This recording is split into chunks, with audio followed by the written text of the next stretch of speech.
So when you are ready to start your colored pencil, you have your sloppy copy and you also have your good copy. Now your good copy is where you want everything to look the best. But your sloppy copy is an excellent area that you can practice, you can test things out, and also when you need me to help you, I will demonstrate on your sloppy copy. So don't get rid of your sloppy copy just yet, because that's, again, you're gonna test out everything on there. So we've done a few projects so far. So our first project was our animal shading, where we talked all about value. Okay, we talked about making darkness and of a lightness. We talked about shading, making things transition smoothly, creating texture. And we did that with black and white pencils. So we're gonna take those skills and put them into this project. We are also going to take our skills that we started learning about color from our pointillism project. So where we were layering different colored marker dots to create new colors, you're going to do something very similar with your colored pencils here. So again, we talked about value. Okay, so value is creating that light to dark. So by pressing hard to get those darkest areas, and then gently releasing that pressure to create a smooth fade. Okay, so that's the basic skill you're gonna do, but then I want you to elevate that by layering in different variations of colors where you see them in your picture. Because if we color everything in just with one simple color, in one simple shade, it's gonna look very flat and not three-dimensional like we're going for. Okay, so for instance, I've already completed the pants of my rockette here.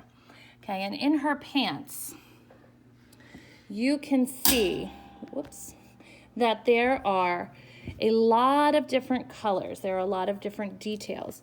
You can see where the shadow goes down right here. So in that I've used the darkest brown that's in the box.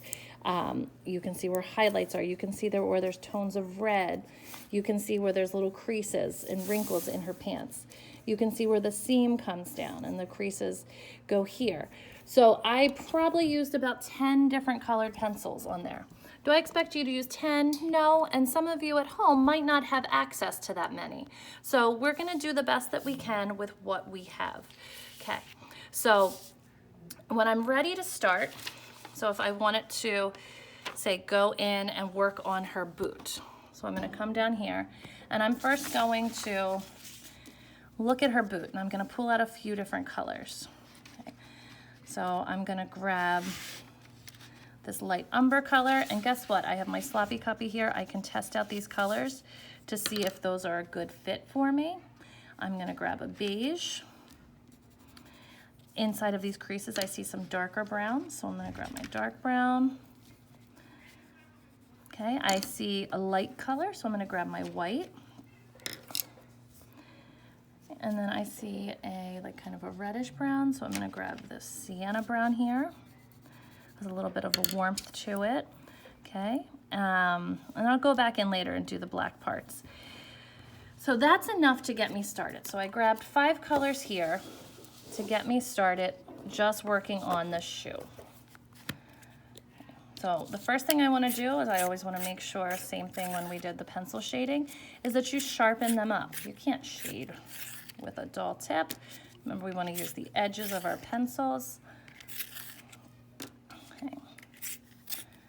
So sharpen them up. Okay, and those of you that are using the sharpeners in the classroom, always remember to empty them before you return them at the end of the period. Okay, so I'm going to come over here. Now on my good copy, I want to make sure I don't see these pencil lines. So as I'm going to lighten out those pencil lines. This is especially important if your the color you're using in that area is light. If it's a black, the black is going to cover it. If it's a dark color, that'll cover it pretty well. But if it's something light, especially if it's the skin tones, you're not going to want to leave those with that dark gray outline, because when they start to blend in, it's not going to look very pretty. Okay, so I see back here, I see a bit of a highlight, a lightness going on the back. So I'm going to outline that out. Okay.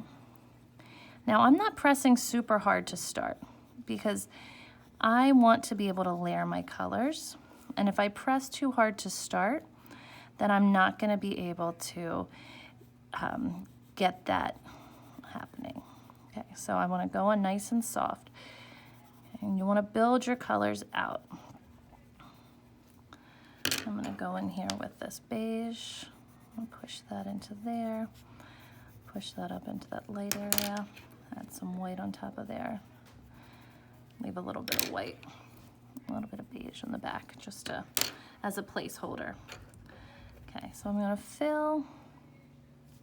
And I have these little wrinkles coming on the back of my shoe, so I want to make sure I get those little bumps. There. I'm just going to lightly fill, and this is not the exact color I need, so I know I have to create this color. I'm going to layer a little bit of this on top. And again, especially those of you working at home, you're going to do the best with what you have material-wise. Whatever colored pencils you have, just try to find, even if they're different brands, try to find as many different ones as you can. That way you have different variety in them. Okay, but you want to build. Okay, I'm still not pressing super hard yet. And I'm going to go in with my dark brown, and I see that under each crease, the little underside gets a little bit darker. So I'm going to add a little bit to that.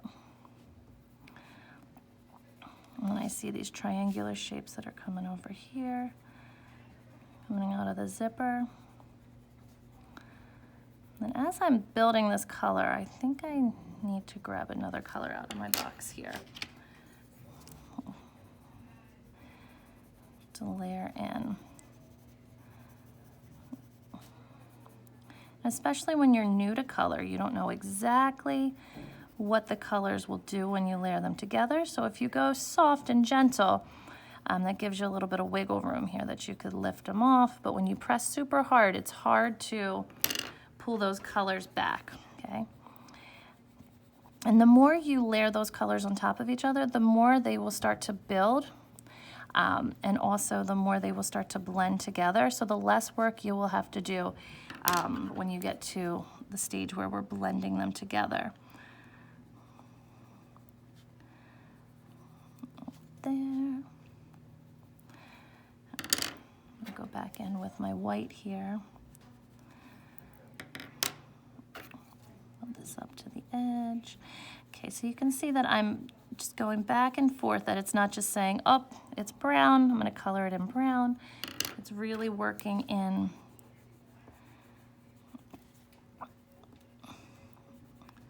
and trying to get as many of those subtle details as we can. And that's our goal with everything that we do, is to just try to get as much in as we can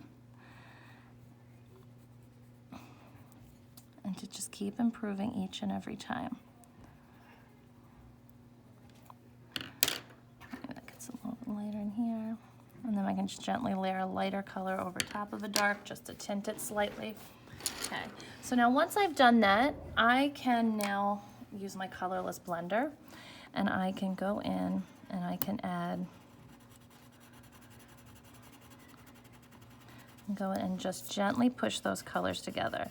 So my at-home artist, if you don't have this particular tool, that's okay. So yours won't have kind of